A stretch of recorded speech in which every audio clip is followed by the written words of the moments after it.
Shalom Bapak Ibu Saudara-saudaraku yang terkasih dalam Tuhan Yesus Kristus. Selamat malam, salam sejahtera bagi kita semua dimanapun saudara-saudara berada. Selamat datang kembali di Renungan Kristen pada malam hari ini. Kiranya kekuatan dan sukacita oleh Roh Kudus melimpah dalam hati dan kehidupan saudara semua. Dan semoga saudara semua dalam keadaan sehat selalu. Pada malam hari ini sebelum kita mendengarkan renungan firman Tuhan, mari terlebih dahulu kita berdoa. Allah Bapa kami yang kudus dan kekal, Allah di dalam kerajaan sorga, Bapa yang kami panggil di dalam nama Tuhan Yesus Kristus.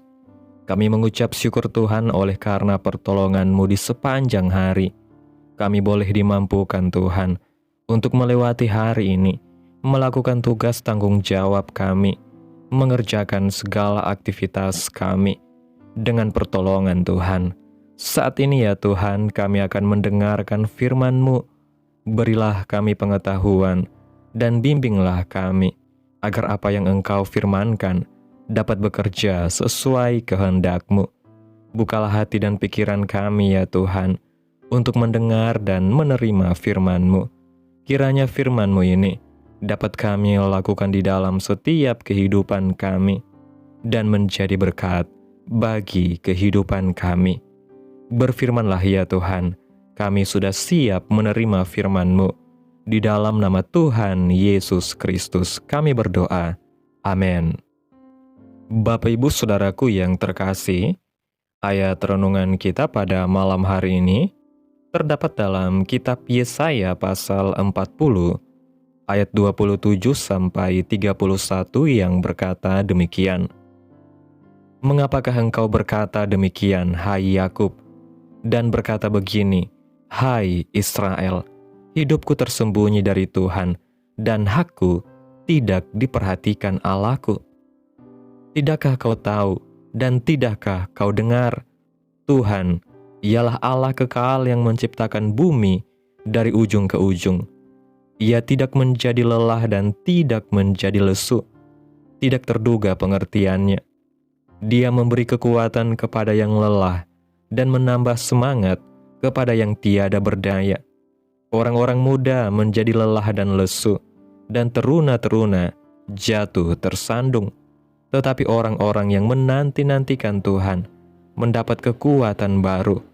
Mereka seumpama Raja Wali yang naik terbang dengan kekuatan sayapnya. Mereka berlari dan tidak menjadi lesu. Mereka berjalan dan tidak menjadi lelah. Bapak Ibu Saudaraku yang diberkati Tuhan, seringkali kita mengeluh ketika berada di dalam masalah yang kian lama belum selesai, atau di saat kita belum berhasil mencapai sesuatu yang Tuhan janjikan. Kebiasaan ini perlu kita perbaiki, sebab tidak mungkin Tuhan bisa lupa dengan pribadi kita dan apa yang sudah kita alami. Bahkan Tuhan mengukir nama kita di telapak tangannya. Perlu kita ingat kembali bahwa mata uang kerajaan sorga ialah iman dan waktu. Percaya dengan iman dan izinkan Tuhan bekerja dalam waktunya. Jangan sampai kita mudah menyerah kepada kondisi dan keadaan, tetapi bertahanlah dalam iman kita. Tidak peduli seberapa hebatnya kita, ketika kita berjalan melakukan kehendak Tuhan, kita akan mengalami masa-masa yang melelahkan dan susah. Namun ingatlah, semua ini terjadi supaya Tuhan dapat melatih kita untuk bergantung kepada Dia dan tidak mengandalkan kekuatan sendiri. Dalam ayat 31 dikatakan, tetapi orang-orang yang menanti-nantikan Tuhan mendapat kekuatan baru. Mereka seumpama Raja Wali yang naik terbang dengan kekuatan sayapnya. Mereka berlari dan tidak menjadi lesu. Mereka berjalan dan tidak menjadi lelah. Menanti-nantikan Tuhan bukan berarti duduk diam dan tidak melakukan apa-apa. Dalam bahasa aslinya, memakai kata kafa, berarti menunggu dengan penuh harapan besar dan tidak tinggal diam sampai digenapi. Sedangkan kekuatan baru yang dalam bahasa aslinya menggunakan kata kalab, berarti kekuatan kita yang lama diambil oleh Tuhan dan diberikan kekuatan yang punya Tuhan sendiri yang tidak terbatas. Ini tidak seumpama baterai yang sudah lemah lalu dicas kembali dan kekuatannya kembali seperti baru, tetapi benar-benar terjadi pertukaran kekuatan dari kekuatan manusia yang terbatas menjadi kekuatan Tuhan yang tidak terbatas. Seperti burung Raja Wali, ketika berumur 40 tahun akan mengalami kelemahan pada paruhnya yang menjadi bengkak dan lemas. Cakarnya yang biasanya perkasa menjadi sakit dan lemah. Bulu-bulu sayapnya menjadi tebal dan membuat sulit terbang dengan cepat. Dalam keadaan seperti ini, Raja Wali mempunyai dua pilihan: membiarkan keadaan ini lalu secara pelan-pelan akan mati, atau menjalani proses pembaruan total yang menyakitkan selama 150 hari. Apa saja yang dilakukan selama 150 hari? Yang pertama, Raja Wali naik ke sarangnya di atas puncak bukit batu yang sangat tinggi. Yang kedua, paruh dan cakarnya dibentur-benturkan pada batu karang yang keras sampai luka, berdarah, mengelupas dan lalu copot. Yang ketiga, dalam keadaan kesakitan yang parah, tidak bisa makan, tidak bisa berdiri, apalagi terbang, Raja Wali yang perkasa tergeletak tidak berdaya, menunggu waktu tumbuh paruh dan cakar yang baru. Yang keempat, pada waktu paruh dan cakar yang baru sudah mulai kuat, maka Raja Wali melatih paruh dan cakar barunya dengan cara mencopoti bulu-bulu dada dan sayapnya yang sudah lama menebal sampai berdarah semua dan gundul. Proses pembaharuan sampai tumbuh bulu-bulu yang baru dan halus namun kuat, serta paruh dan cakar yang menjadi kuat, membutuhkan waktu 150 hari atau 5 bulan.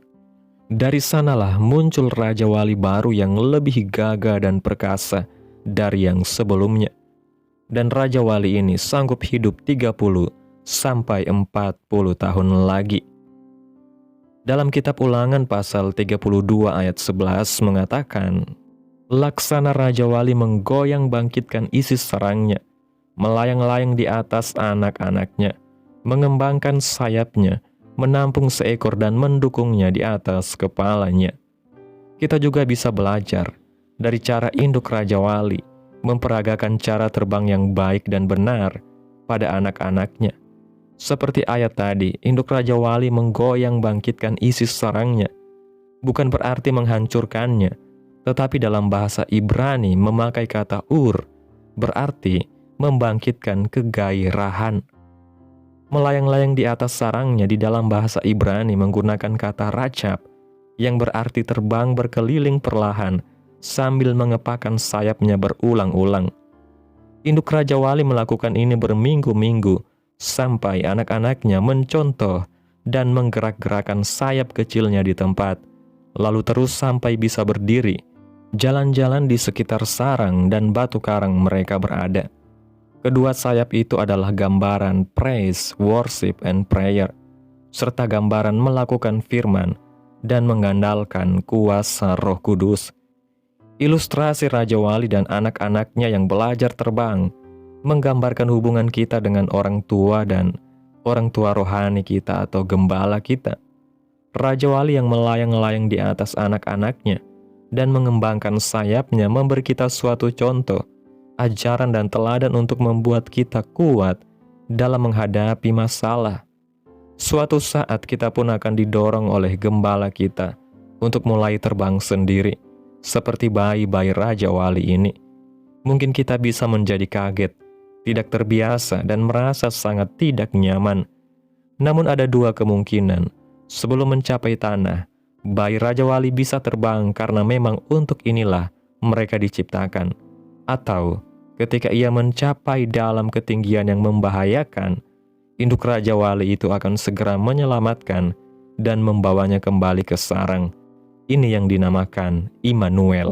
Tugas orang tua dan orang tua rohani atau gembala adalah untuk melatih, memberi contoh untuk anak-anaknya, mengenal panggilan mereka masing-masing.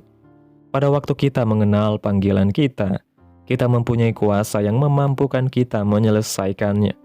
Tidak ada rintangan yang dapat mencegah kita untuk mencapainya. Ingatlah, Tuhan memberikan kita sayap, bukan hanya untuk terbang tinggi, di mana dalam ketinggian kita dapat melihat sesuatu yang jauh, tetapi sayap itu untuk membawa kita selalu datang kepada Tuhan. Dan ketahuilah selalu bahwa ketika kita dalam puncak kesuksesan yang tinggi, itu semua karena Tuhan yang meninggikan kita. Amin. Tuhan Yesus memberkati. Demikianlah renungan firman Tuhan pada malam hari ini. Biarlah menjadi berkat bagi kita semua dan dapat kita lakukan dalam setiap kehidupan kita. Dan untuk menutup renungan pada malam hari ini, mari kita berdoa. Bapa kami yang ajaib dan mulia, Bapa di dalam kerajaan sorga, Bapa yang kami tinggikan dan kami agungkan, di dalam nama Tuhan Yesus Kristus. Kami bersyukur Tuhan atas pertolongan-Mu dan penyertaan-Mu, juga atas kasih dan berkat-Mu dalam hidup kami. Kami berbahagia dan bersyukur atas kebaikan Tuhan dalam kehidupan kami. Terima kasih Tuhan buat penyertaan-Mu di sepanjang kehidupan kami. Hingga pada hari ini Tuhan, kami boleh ada sebagaimana kami ada. Semua karena berkat dan pertolongan Tuhan dalam setiap kehidupan kami. Terima kasih ya Tuhan buat firman-Mu pada malam hari ini. Kami bersyukur atas kebenaran firman-Mu yang menguatkan hati kami dan memberi harapan baru di tengah kelemahan dan kelelahan kami.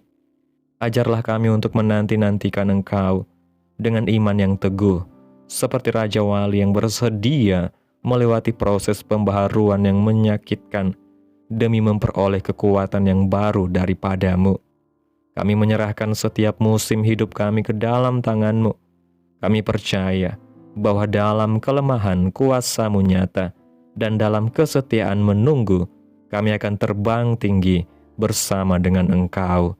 Terima kasih Tuhan buat firman-Mu, tanamkan dalam hati kami, dan mampukan kami untuk dapat melakukan firman-Mu dalam setiap kehidupan kami.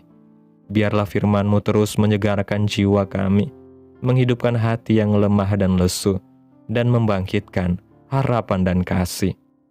Berkati umat-Mu yang sudah mendengarkan firman-Mu hari ini.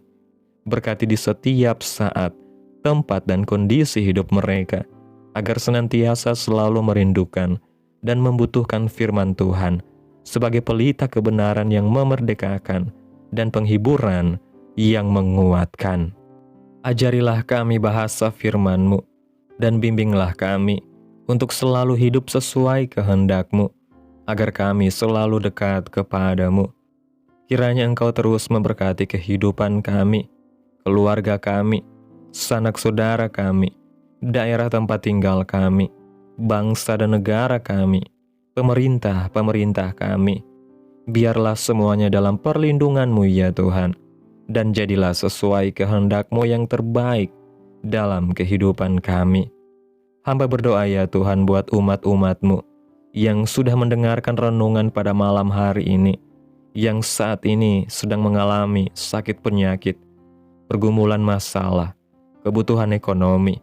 Kiranya Tuhan jamah kehidupan umat-umat-Mu, sembuhkan sakit penyakit mereka, pulihkan keadaan umat-umat-Mu ya Tuhan, memberkati perekonomian mereka, serta berikan jalan keluar dalam setiap pergumulan masalah yang umat-umat-Mu sedang hadapi. Dan ajarlah kami Tuhan untuk selalu berharap dan percaya sepenuhnya hanya kepada Tuhan Yesus. Pada malam hari ini Tuhan, kami akan beristirahat dalam tidur kami. Tutup bungkus kami oleh kuasa-Mu. Hindarkan kami dari segala kecelakaan, mara bahaya, sakit penyakit, orang-orang jahat, kuasa-kuasa kegelapan, iblis, bencana-bencana alam, hal-hal yang tidak kami inginkan. Tuhan singkirkan, Tuhan jauhkan, Tuhan hancurkan, hanya di dalam nama Yesus. Kiranya Engkau sertai dan lindungi kami di sepanjang malam ini, sehingga kami boleh bangun besok pagi dengan tubuh yang sehat kuat, serta diberkati Tuhan. Terima kasih Tuhan Yesus yang baik. Inilah yang menjadi doa kami. Mari kita berdoa. Bapa kami. Bapa kami yang di surga, dikuduskanlah nama-Mu. Datanglah kerajaan-Mu. Jadilah kehendak-Mu di bumi seperti di surga. Berikanlah kami pada hari ini makanan kami yang secukupnya. Dan ampunilah kami akan kesalahan kami, seperti kami juga mengampuni orang yang bersalah kepada kami. Dan janganlah membawa kami ke dalam pencobaan, tetapi lepaskanlah kami daripada yang jahat. Karena Engkaulah yang mempunyai kerajaan, dan kuasa, dan kemuliaan, sampai selama-lamanya. Amin. Mari kita terima berkat Tuhan. Tuhan memberkati engkau dan melindungi engkau.